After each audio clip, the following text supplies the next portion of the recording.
Welcome back to the War Room. My name is Dillon Jewett, and we're just going to do a quick little episode here to recap the mock draft that I just released on my X account. You can find me at DJ Scouting on X. I did change my username, by the way. If you are watching on X, then you uh, may realize that. But yeah, DJ Scouting on X is where I put my mock draft.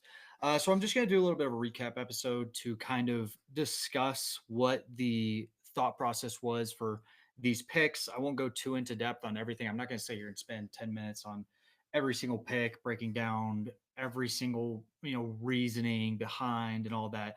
But I do think that there is a little bit of value that I can do speaking about it as opposed to going, pick by pick, writing it out, which was on my mock, but that's why I'm here now is just to add a little bit more of the kind of cover up the gray areas about each pick and why I landed on these particular selections. So I'm going to go ahead and share my screen so that y'all can see the mock draft live. There we go. All right. So yeah, we did kick start it with that pick right there, Travis Hunter. That was definitely a uh interesting pick because I know the running theme is, oh, the Titans need a quarterback. Let's go get a quarterback here. I don't like there's definitely going to be a quarterback premium here. As you can see at pick number 3 went Cam Ward there at the right about here. You can see his big board rank. So he was the 12th best player in this class for me. So and he goes 3 on this mock. So there is going to be a quarterback premium in this class, as always, but especially for this class, it's going to be kind of similar to um, Kyler Murray going first overall in what that would have been 2018, I think. No, that would have been 2019. 2019, and he was about that was my first year of scouting. I think he was about 16th on my board. So he ends up going number 1 overall, and I think pretty similarly. I don't think and I'm a Oklahoma. I went to LSU. I said this on this podcast before. I went to LSU. Grew up an Oklahoma fan though, so it's kind of 1A, 1B for both of those teams for me. But I was a little bit, you slightly below the consensus on Kyler. Love Kyler. He did some awesome things at OU, but as a prospect, the height definitely was a little bit of an issue. But he still did get a little bit of a premium in that class, landing first overall. I think Cam's going to definitely get a premium in this class. Uh, but I don't think he's going to go high enough to get to that number 1 slot. I think ultimately the team that's going to pick him is going to be the first team that is just like, I need a quarterback and I need a quarterback now. I think the Titans, obviously there was, Will Levis getting benched and all the complicated aspects of it. But I feel like they're kind of a tier below where they're going to be interested in, um, okay, let's second round.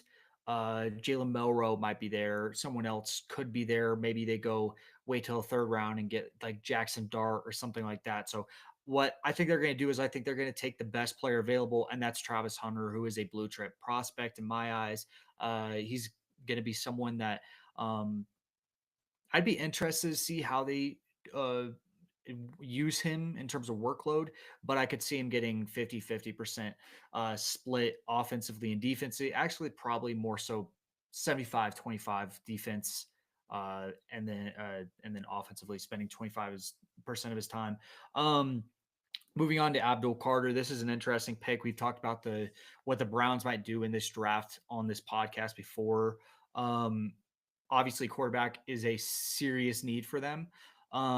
With the fact that we on this podcast have voiced, me, Yush, and Pierce have all voiced the fact that we are not, we're done with the Deshaun Watson sweepstakes for Cleveland. I think that most people, even, especially Cleveland fans, but across the league, they're in the mindset that, oh, it's probably time to move on or figure out how to move this money to make it more favorable. So they're going to be drafting a quarterback in this class. I said on maybe it was the last episode, actually, yeah, maybe it was the last episode. I said on that episode that I think that they're going to be a team that's going to be drafting a quarterback consistently every single year.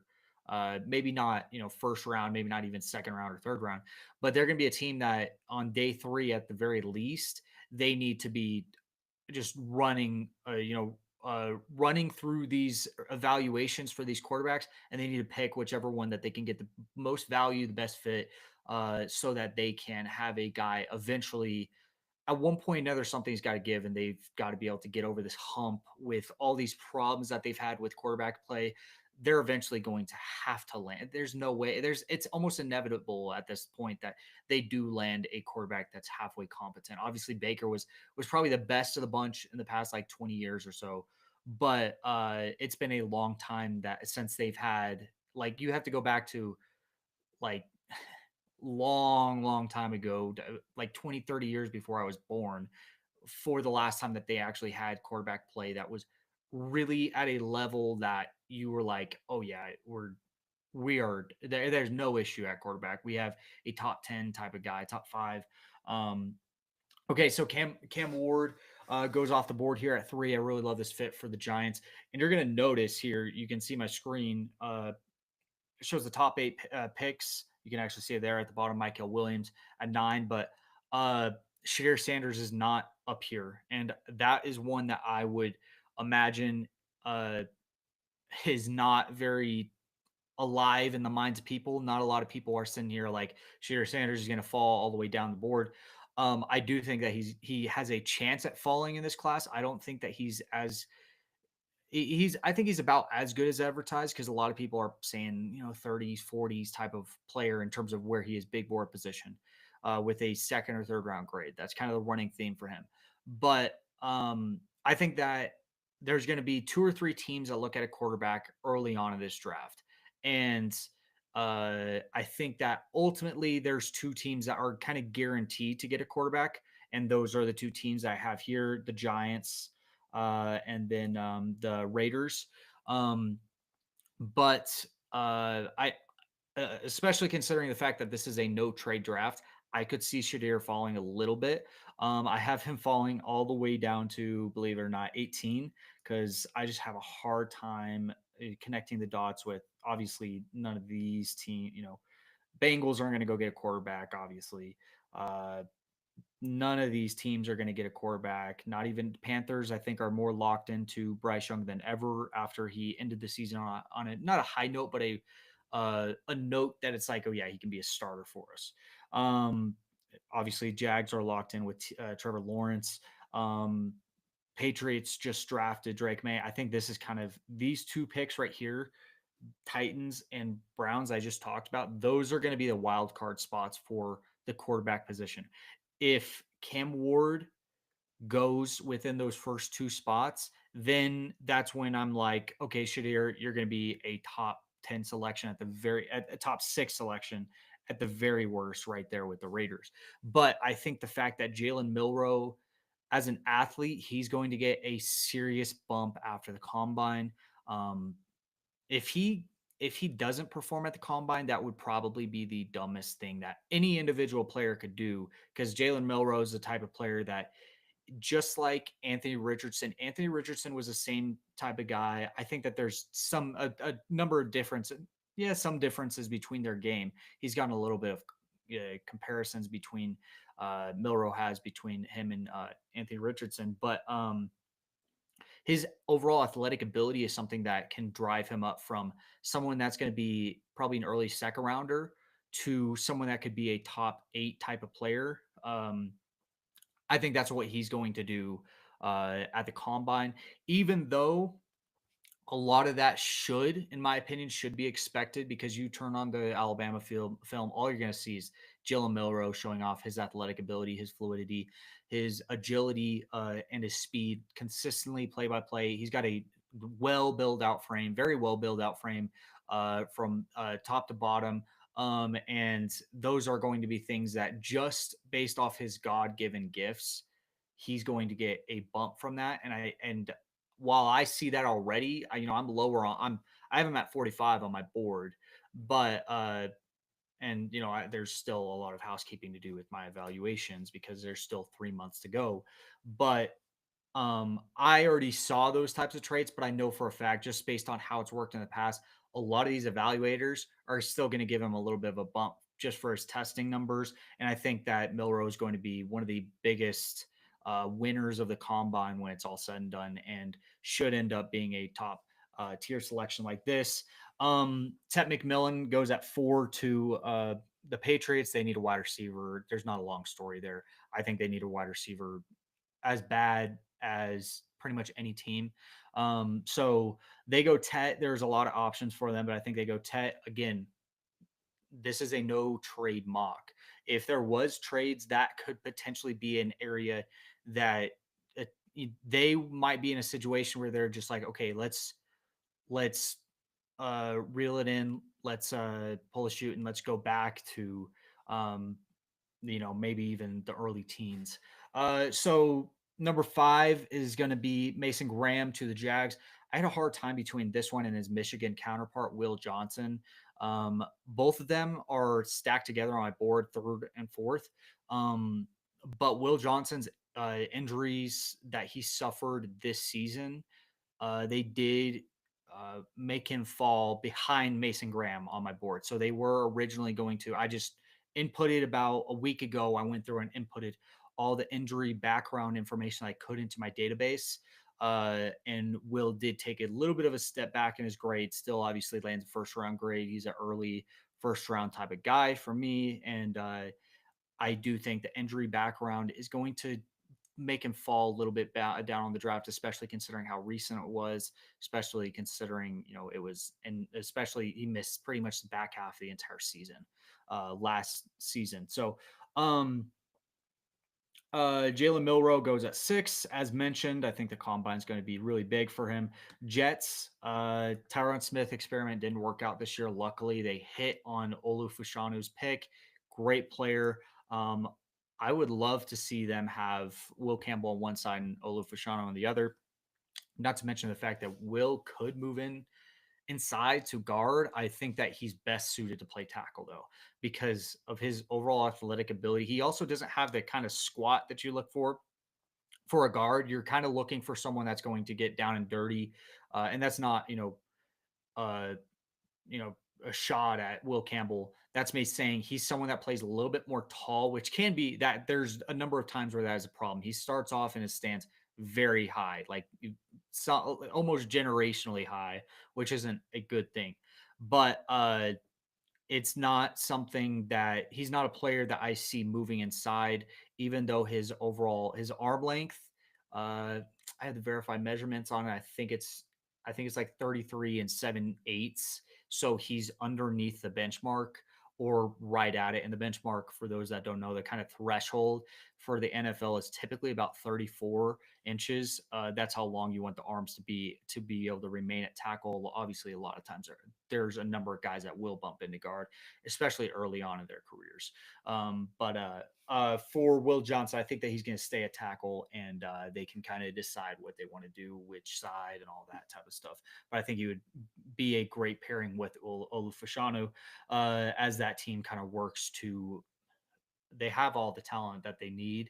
Obviously, quarterback's now going to be an issue with Aaron Rodgers probably leaving, probably going to lose Devontae Adams as well, but they do have the tools to, within the next couple of years, take off.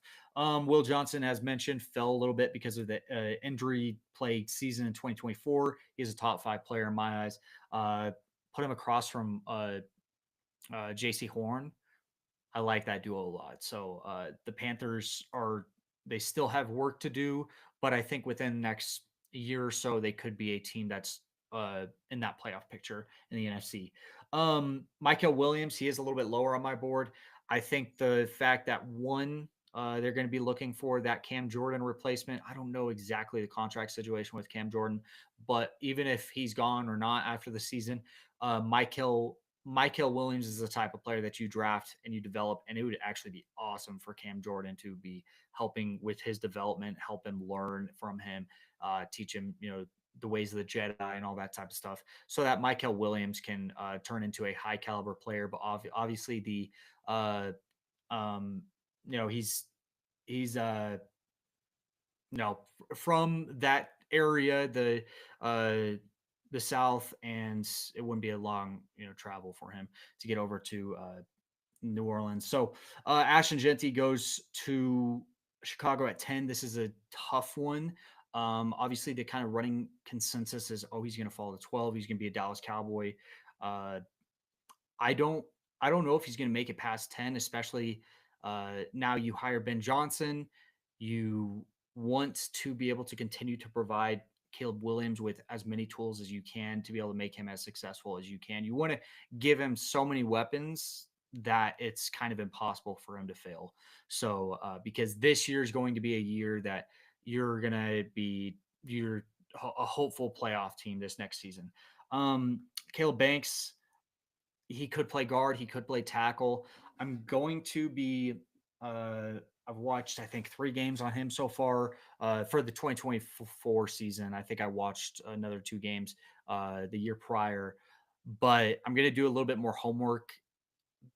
I think a little bit before the combine and a little bit more after the combine to kind of decide if for me, if he's a guard or tackle. I think he does have the center of gravity to play guard at a high level. He doesn't have kind of more sturdiness, which is actually a good thing. You want to be able to play low, get down and dirty, and win leverage battles. But I could see Caleb bumping over to guard. But regardless, for a fact, the Niners are going to figure out a way to uh, get him well integrated into their system. And he is a little bit lower on my board. I have him at 26 at the moment, and that could totally change based on, obviously I'm going to watch a little bit more film. Obviously, there's testing. I don't think he's going to be at any of the bowl games, which for these caliber types of talents, you're typically not going to a bowl game. But he does have more to prove. Oh, pro days as well. Not to mention, maybe I'd see something a little bit differently. There's always the chance that I change something in my grading system that I will consistently do maintenance changes on how I evaluate players. I view evaluations very fluid, so he could end up a top 10 player when it's all said and done for me. I don't think he will. I think he's going to be in that top 20 range potentially. But yeah, right now he's 26th. Okay, so Luther Burden goes to Dallas at 12. Honestly, so I am a Cowboys fan, but unfortunately, but Ashton Genty being gone from this pick slot from 12 and already off the board, he went, like I said, he went to Chicago at 10 on this mock. Uh, with that being said, I think that actually helps Dallas in a way because I think the responsible thing to do here is not go running back. There's so much talent at running back in this class that I think that I don't. That's not going to be a waste of a draft pick. You have the safest. You would be getting the safest player in the draft if you were able to get Ashton Jetty here at 12. But um, by bringing in Luther Burden here, you're able to get the Robin to CD Lamb's Batman on offense. You need the extra help to be able to gain extra separation. There was a number of separation problems this year before and even after the running game was able to take off a little bit with Rico Dowdle. But with Luther Burden, you're able to add the extra element of both explosiveness, which was very much missed this year before and after Dak Prescott's injury. And he's also similar to CeeDee Lamb in the sense that you're able to do end arounds. You're able to line him up as a running back at times. So I think Luther Burden can offer that. Plus the running back situation. This is probably the most yeah, it probably is the best running back class I have ever evaluated in my 7 years of evaluation. So go get your running back in the third round. There's going to be guys there. Um, so yeah, I think Luther Burden's the right pick here for Dallas if he's available. It also wouldn't make me upset to see there's a lot of options there, but it also wouldn't make me upset if they traded back or if they just stuck and picked even like a Mika Ibuka. But there's a number of guys here right behind, all of these guys are all not him. Baron, Ibuka, there's a number of guys right after 12 that should be going in that mid-teens range that you could trade back for and go get in the event that uh, Luther Burden goes a little bit earlier, Ashton Genty goes a little bit earlier, and your kind of wide receiver running back rooms are a little bit different than what they are here that I have at 12. So, okay, 13.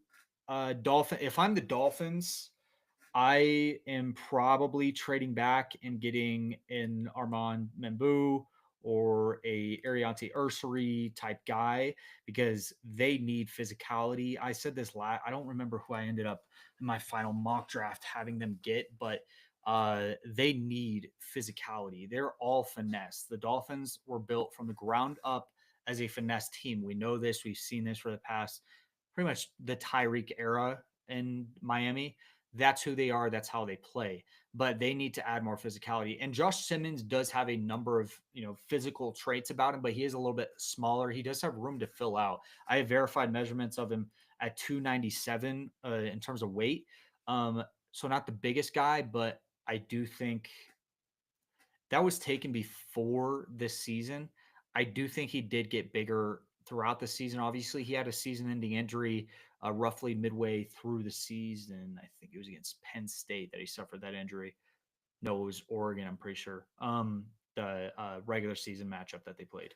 Uh, but I think it would be much more on brand for the Dolphins to take a Josh Simmons as opposed to an Ariante Ursary or Armand Membu because he is a little bit more finesse than those other two guys. While I would say that Armand Membu is one of the better athletes at his size in this class, but he is more physically oriented than you see from Josh Simmons.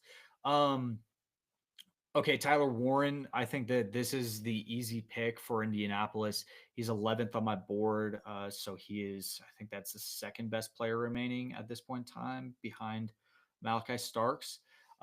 They need the help. They need to continue to set Anthony Richardson up for success. This is going to be a year for Richardson where it's like man, you need a win, and I think that they need to. Just like I said earlier with the Bears, you need to set their quarterback up so that it's almost impossible for him to lose. So Jalen Walker goes to the Falcons here at 15, going from Athens to Atlanta. They need the pass rush help. Jalen Walker is a little bit of an interesting evaluation because he did play off ball linebacker the majority of his time with the Bulldogs. But as an edge rusher, he was extremely efficient. I think it was like a 21% pass rush win, actually pressure rate, different from pass rush win rate. Um, Slightly different. But I think that ultimately he's going to line up as an edge rusher long term with some versatility early on to probably play some off ball linebacker. The kind of problem some people have with that is right about right there. 6014 is the official measurement that I have for him. So he's under 6'2". That type of length isn't necessarily desired in an edge rusher, especially in this day and age. Not a lot of edge rushers can kind of fit that build. But the thing that kind of makes up for it is that he is very well filled out. He fills out his frame very well. Which, long story short, whenever you look at him, you say linebacker, you're an off ball linebacker. But I do think that he checks just enough boxes in unison with the fact that his talent and his kind of heart is more set at being a pass rusher, that I think he plays pass rusher long term. Walter Nolan goes at 16, 14th player on my board. There's a lot of controversy. I think this is going to be one of the more polarizing players because I think this is going to be a beloved pick by some and then a hated pick by some. So Walter Nolan's a first round grade. He's the last of my 14 first round grades that I currently have in this draft class. He's the second interior defensive lineman on my board behind Mason Graham. But there's a number of people that are going to sit here and say he's maybe barely a top 50 type of guy. I don't see that at all. And there's a number of guys that on this player that they were saying, okay, I don't like it. I think that there's a lot of refinement that needs to be done. And then he took those steps this season. I'm on the other end of this, and not trying to be overly cocky or anything, but I think this is one of those evaluations where it's like, I think y'all just caught up to what he was. And I think that it's so easy as a scout to watch the wrong games, and that's not always your fault. But I think that there was a number of people that just watched the wrong games with him because uh, if you there's some games where he does definitely show some traits that are a little bit lackluster. Maybe the effort's not always there, but then you're going to turn on some games where he is 100% all the time. I think in 2024 he started to make that a consistency. So if you were able to watch the games in the 2023, before after the 2024 draft, leading up into the 2024 season, for summer scouting for the 2025 draft, if you were able to watch the right games, and you uh, probably saw some of the explosiveness that he was able to exhibit this season. Um, Malachi Starks goes here at 17, number 7 player on my board. The What the Bengals need to do is they just need to draft the best defender available. That's what they do here at 17. I don't think there's a long story to be said here. Malachi Starks is, everything I've heard, a great person, and everything I've seen, a great player. So this is an A+ pick for me, with great value. 10 spot different value from my big board to the actual draft selection pick. Pick 18. This is one I said was the most controversial. If there was trades in this mock, I don't think he goes this far down. I do think that he slips more than the consensus says, but and this is from someone who's not a Shadir Sanders hater. Believe it or not, 44 is kind of the range that I've been seeing from him. Like, I'm sorry, 44th on the big board is kind of the range that I've been seeing for him in terms of draft rankings, not to be confused with mocking. Um, so Shadir Sanders is a good player. He's not someone that's going to go out there and elevate your team. He's going to be someone that's like a Brock Purdy. I think Brock Purdy is a very good quarterback, but I think he's going to be someone that's going to be kind of like a Brock Purdy. You put him in on a team that has talent, and you just let him go to work. And if you put him on a team, I think if you put him on a team like, see, the Titans, maybe, uh, he's not going to succeed as much. That's the team that has, they have some weapons, but that is not a team that any quarterback is like, wow, I have all this talent around me. Let's go to work. That's not the type of team that any quarterback's necessarily super excited about. So I could see Shadir Sanders slipping a little bit. If there were trades, like I said, probably going to go a little bit higher than this. But in Seattle, I think he has all the weapons. Obviously, the receiver room is decked out. Um, you They're probably going to need to continue to work on that offensive line. You have a good defense, as well, new coaching staff, a new regime there. I could see this fit being very good. Plus, you have the fact that Gino has one more year on his contract. You set Shadir Sanders. Does he have one or two more years on his contract? But regardless, you set Shadir Sanders behind Geno Smith for a couple years. I think he's going to come out the other end as a very solid quarterback. Not to mention the fact that there were a number of comps, uh, especially in the offseason. I think they've kind of died down a little bit and kind of shifted more so to Teddy Bridgewater, which is my comp. That was my comp for him. But there was a number of people on the Geno Smith and the Teddy Bridgewater comp kind of mindset.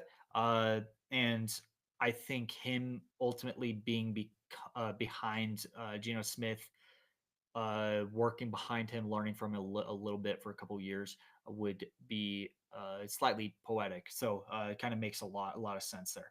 Jedi Barron, love this player. I think that he's going to be a top 20 player when it's all said and done. So it, I wasn't exactly sold on the Bucks being the landing spot for him, but I was just there were a point in time came where I was like, okay, he's got to go. He's got to get off the board because he's too good of a player to be sitting here at 19. Originally, it was going to be right down here at 21 where he landed to the Steelers, but I got too antsy with him. I put him at 19 because I just can't see him falling out of 20. Emeka Egbuka goes here to the Broncos. I think this is a very good pick for them. If they're able to land Emeka Egbuka at 20, uh, you run up there and you make your pick immediately as soon as you're on the clock. So I think the Broncos are going to be much better off with this type of player on their team, and I think he would make a very good pairing with Bo Nix. So Siobhan Ravel, this is another one of the more polarizing players. Well, I guess polarizing is not exactly the right word because he's not quite as discussed, but he is a little bit controversial.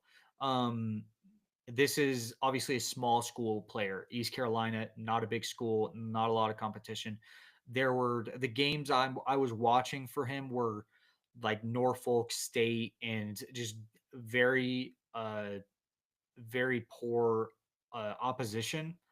Um, but whenever you're watching that, you want to see someone. I've said this before, especially last offseason.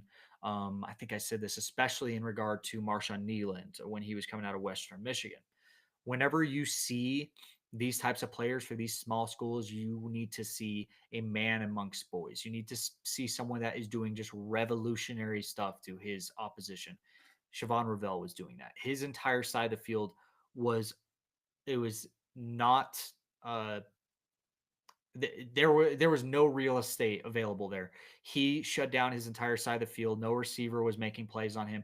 Honestly, I saw a couple of targets. I think I remember maybe like 5 receptions, probably like 10 targets in general going his way in the 4 or 5 games I was able to get my hands on. So, and one of those games was Michigan. In week 1 of 2023. He is coming off a major injury, a torn ACL in 2024, but his frame, his size, his athleticism invites a very high ceiling. I think that him across from Joey Porter is a brilliant matchup. So you're getting two long, lengthy corners with long arms and good overall athletic ability. Pair them up together. Joey Porter had a great 2023 season, his rookie year. 2024 took a little bit of a step back, but I think if you continue to take less pressure off of him, then you're going to be better off. So Colson Loveland, this was probably the easiest pick in the mock. Harbaugh loves to bring in his Michigan guys. I think this is just kind of destined to happen one way or another. Everyone said in this last draft, his first draft with the Chargers, um, like man, there's no way that the Chargers go the entire draft without drafting a couple of his Michigan guys. And what do you know? He drafted Junior Colston and I forget the one kid, the wide receiver from Michigan as well. So not Roman, but the other can't Cornelius Johnson, I think it was. Um, so Shamar Stewart goes here at 23 to the Packers. I'm a little bit lower on him at the moment, but I can very much see the kind of mesmerizing traits about him. There is a very little production to what Shamar Stewart did while he was at Texas A&M, but you can see on tape the explosiveness for his size, especially the physicality in his game and kind of some of those Travon Walker type traits that got Travon Walker uh, uh, ultimately drafted first overall. I don't see that type of path for him. I think some people learn their lesson with Walker, who is, by the way, contrary to what people want to believe, he is performing very well at the moment. He had 10 sacks this past season, but still not worth that first overall selection. But Shamar Stewart is a very good player who I think would make a good fit for the Packers. Who, you know, the Rashawn Gary uh, selection, he hasn't been an incredible all pro every year type of player. He is a very good player. But I think Shamar Stewart can kind of capitalize on some of the things that you did wrong with Rashawn Gary. And those two would make a very largely sized pass rush duo that could be very successful. Armand Membu goes here to the Vikings. The Vikings are in dire need of additional offensive line help. They do that with Armand and Boo. I like I like him a lot. He's my number one interior guy. He did play tackle at Missouri. I think he's going to bump inside long term. Gray Zabel goes here at 25. not a name that is very, well recognized in the draft community yet. It is um, this is a player that I think will grow into a first round type of prospect before the draft comes around. Um, He's 30th on my board. I've been a little bit off and on with him. Originally, he was like a top 15 player. I went back to his evaluation. He's 30th on my board. Like I said, these evaluations are fluid. So there's a chance that he could end up back in that top 15 type of category. But the Texan, originally, I actually had this pick being Tyleik Williams from Ohio State. But after watching the divisional round game, between the Texans and Chiefs, it was very easy to see how much offensive line help they needed. Tyler Booker was another name in consideration between him and Gray Zabel after I became into the mindset of they need an interior offensive lineman specifically.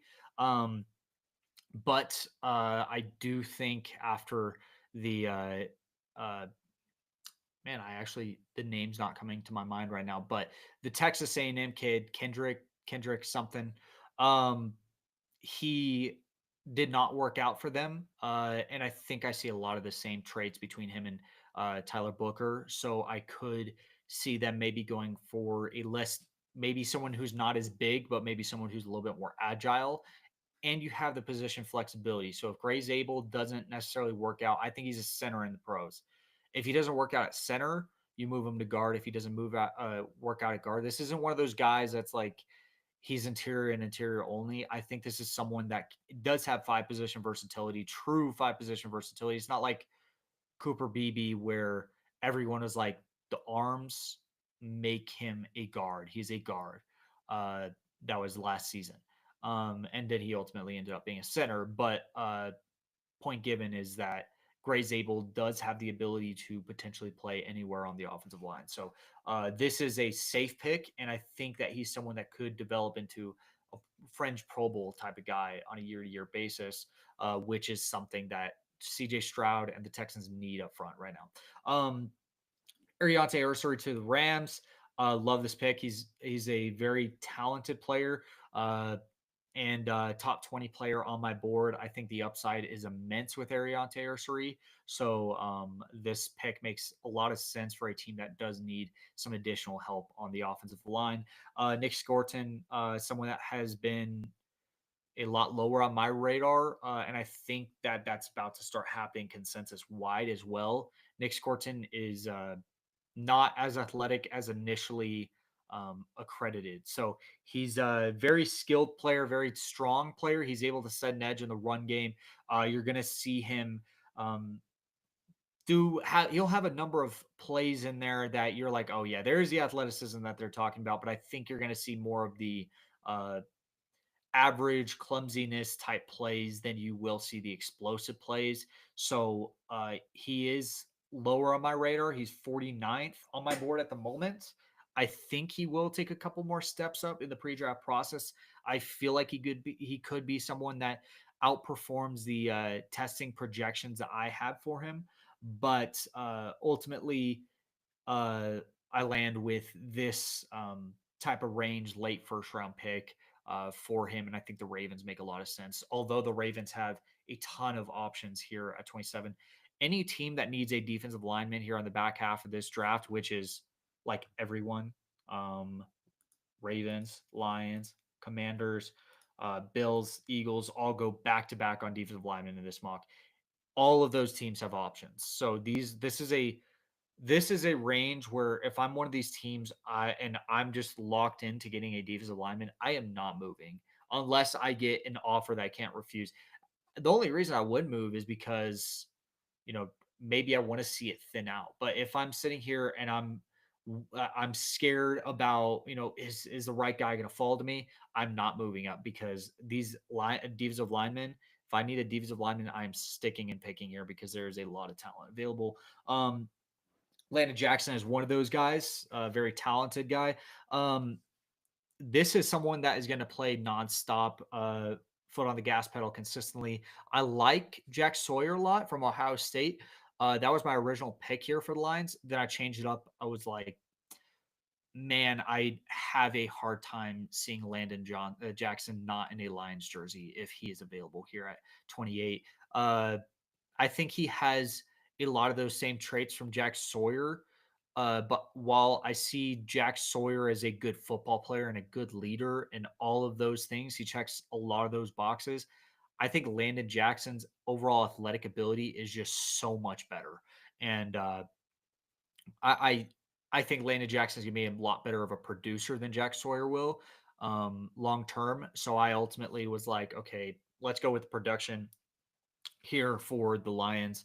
Uh, okay, and then 29, Mike Green. This is one of the single most, man, almost, is it even safe to say he's underrated anymore? Because I think everyone's starting to realize just how good he is. He's 13th on my board.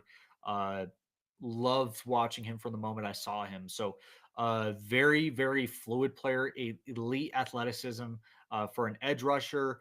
This is someone that's going to get after the quarterback consistently without relent, and you're going to see him become someone who produces at a high level from day one, probably.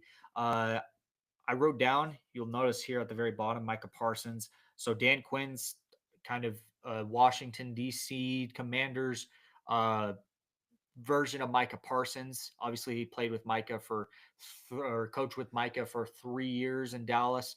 Now he gets a variation of him in Washington. That same type of mold. It's hard to say if I don't think he's going to ever reach that Micah Parsons type of realm because there's some guys in the league right now that are just in a world of their own. Uh, and Mike is one of those guys that's like, this is a consensus wide top 10 player in the NFL, probably top five type of guy in the NFL, if you're really being honest. So you can't really have those types of expectations, but I think Mike Green can be that same type of mold of a player. Um, Kenneth Grant to 30 with the Buffalo Bills. Tyleik Williams is another guy that I went back and forth with on this pick. Kenneth Grant, though, he's someone that while he initially was a lot lower on my radar, over time I've come more accustomed to understanding his game. I really love the way my initial thinking was uh, I was hoping that he would be a little bit better of an athlete. I was told that he was an unworldly type of athlete. That was the type of expectation that I was given for his size. Obviously, he's 340 pounds verified. That you're not going to be an elite athlete, but comparative to your size, I was told that Kenneth was going to be this Bo Jackson type guy at his size. Not quite the case. A lot of check marks in terms of what he's able to do on the field, but the big thing for him is that he has range as a run defender on the interior. He's able to two gap at a very high level. You're going to see him easily peel off blocks and get to the ball carrier. And he does have a little bit of chase down speed, which is very impressive for 340 pounds. So I think I gave him the edge here. I think that he's going to be a good fit here in Buffalo, and he could be someone that continues to grow on my radar. There's some that have him as like a top 10 guy in this draft. I don't think I'll ever get there. That's tough for me to imagine, but I do think that he could be someone that, a true first round, not a first round talent, but a true first round pick is a guy that's a top 32 on your board. I think he's 34th on my board. He'll be a top 32 pick by draft day. I imagine. You never know what happens, but what could happen.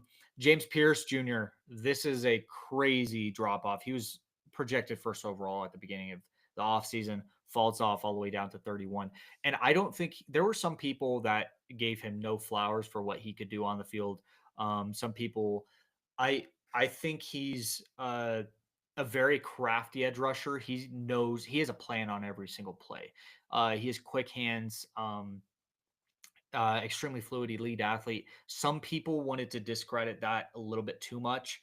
Um, I I actually was someone that gave him. I think he was like top 10 on my board initially, and then over time he kind of regressed. But if he's falling out of a top 40 type of range, that's wild. So I think he's right there in that top 40 for me, and I imagine with the combine coming up, uh, I think that he could be someone that could work his way up. He does have a little bit of off the field issue background, so that was something that was a little bit of a hitting point for me once I discovered that. I can't remember, man. It was something that it was an eyebrow raiser for me once I dug into the story of what he of him off the field. So respect to him as a football player, as an individual. I think he's grown significantly, but there is some question marks in that regard. Same for Abdul Carter, by the way. That is something that doesn't get talked about a lot. But that is an important note for some of these guys.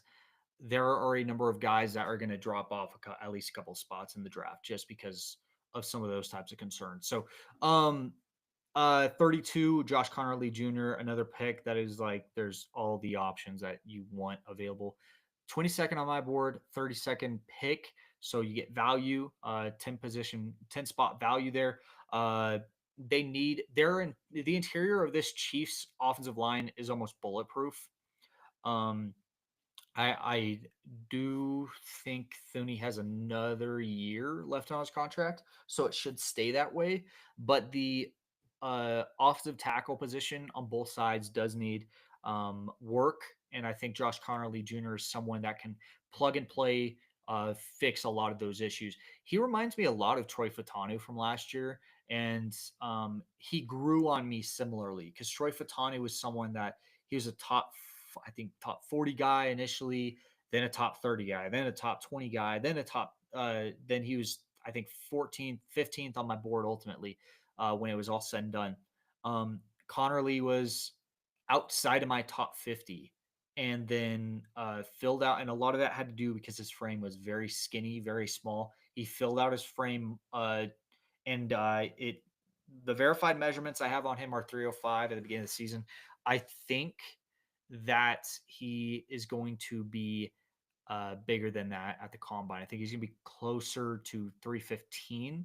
Um, so a lot bigger, and he plays bigger than his size too. So I like that. And I honestly don't know if I want him to gain any more weight after that because his nimbleness, his comfort at his size is very impressive. And that was another hitting point for me with him.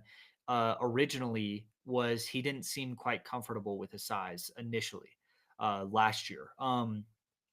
And now he's gotten a little bit bigger, and he didn't really sacrifice any of the fluidity or agility. He seems just comfortable in his size and frame, and that's an important part, a very underrated part of scouting. Is you want to make sure that these guys they could have a big, super big frame, or they could have a small frame. If they're not comfortable in their frame, then that's a problem. You'll notice a big name on that regard, and he took a big dip last year in terms of draft stock. Was Braylon Trice from Washington? He was an edge rusher. Um, if you watch the combine on him, maybe he got. I actually don't remember what he ran at the combine, but he was a little bit faster than expected. But then you go look at those measurements. He was about 250. He played the entire season at about 270. It looked very comfortable at what he was weight wise. He lost weight, and then you see him during drills, and he was very clumsy, very clunky through his movements, not comfortable. That was something that ultimately led me to dropping him down to, I think he was like 90th on my board. He was someone that was originally a top 50, comfortably a top 50 player on my board, some that I viewed as a potential top, like a first round type of guy. And then he falls all the way down. So conversely to that, Connerly, as it stands right now, I love the way he fits into his frame. I love the way he moves in his frame. Like I said, similar to Troy Fatanu from last year. And there's a number of other guys that kind of fit that mold in this draft class too. But ultimately, I do think this offensive line class is a little bit interesting. I think that there's a number of guys that are going to eventually bump inside to guard. Um, but the tackle position is a little bit thin. So the Chiefs being able to land Josh Connerly Jr. there at 32 is a very nice value. So, okay, yeah. So that's gonna wrap it up for today. We'll be back. Everyone, me, Pierce, and Ayush will be back I don't know, sometime this week. So we'll get back to y'all then. But on that episode, we're gonna do a collab mock draft between the three of us. Uh, so we'll be exchanging picks. One of us will go one, two, three, then one, two, three, all the way down the board. It'll be a fun time, maybe a little bit longer of an episode. But at the end of that, we're going to be doing our uh, a playoff projection. Actually, maybe we'll do it. I don't know. Maybe we'll do it at the beginning or end. I know it'll be a long episode, so we'll figure that out later. But we'll do our draft or our playoff predictions for this next round of playoffs, a conference round. Um, but yeah, in the meantime, another good episode. So thank you guys for listening, and we will see you guys next week or next time in the War Room.